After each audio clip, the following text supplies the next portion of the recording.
নমস্কার, রাধে রাধে, জয় শ্রীকৃষ্ণ। প্রতিদিনের মতো আমি আপনাদের মাঝে এসে হাজির। আজকের বিষয় ত্রিনয়ন। ত্রিনয়ন বলতে আমরা কি বুঝি? এই কপালে যে চোখ থাকে সেটাকে ত্রিনয়ন বলা হয়।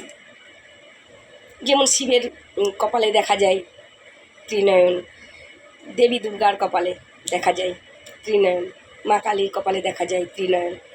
সেটাকে ত্রিনয়ন বলে, তাই তো? ত্রিনয়ন বলতে আমরা বুঝি দিব্য জ্ঞান, দিব্য জ্ঞানের ভাণ্ডারকে জাগ্রত করে তাকে অনুভব করা, সেটাকে ত্রিনয়ন বলা হয়। ত্রিনয়ন কথার অর্থ ব্রহ্ম জ্ঞানে বিলীন হয়ে ব্রহ্মকে জাগ্রত করা। ত্রিনয়ন কথার অর্থ আপনার এই দুটো চোখ যদি সামান্য কিছু পড়ার কারণে এই দুটো চোখ আপনার নষ্ট হয়ে যেতে পারে, বা এই দুটো চোখ আপনি নাও দেখতে পারেন এই দুটো চোখে, কিন্তু আপনার ত্রিনয়ন যেন সর্বদা জাগ্রত থাকে। এই ত্রিনয়ন যে জ্ঞানের ভাণ্ডার, সেই ত্রিনয়ন জাগ্রত থাকার অর্থ অনুভব করা, স্পষ্টভাবে বুঝতে পারা, শনাক্ত করা, এটাকে ত্রিনয়ন বলা হয়।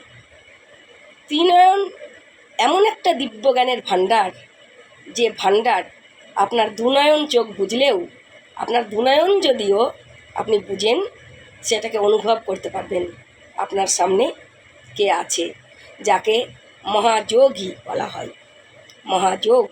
মহাযোগের মাধ্যমে আপনি সব কিছু জানতে পারবেন।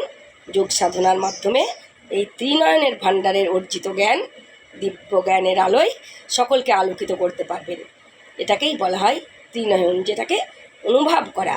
আপনি যেমন সকালবেলায় প্রার্থনা করার সময় আপনি চোখ বুজে যখন সাধনায় বসেন বা প্রার্থনায় বসেন বা যোগে বসেন, যোগ বা ব্যায়ামে বসেন, তখন আপনার হৃৎপিণ্ড কোথায় কীভাবে কাজ করছে সেটাকে বুঝতে পারা, আপনার আপনার শরীর কিভাবে কাজ করছে সেটাকে বুঝতে পারা, এটাকে বলা হয় ত্রিনয়ন।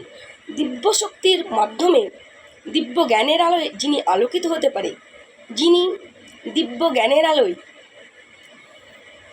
ভগবানের সঙ্গে আকর্ষণ সৃষ্টি করতে পারে, যিনি অনুভব করতে পারে যে আমার সাথে আমার পরমেশ্বরের আধ্যাত্মিক শক্তির সঙ্গে আমার যোগ রয়েছে, এবং ঠিক মায়ের নাভির সাথে যেমন বাচ্চার নাভির কানেকশন থাকে, নারীর সাথে নারীর কানেকশন। রাধে রাধে।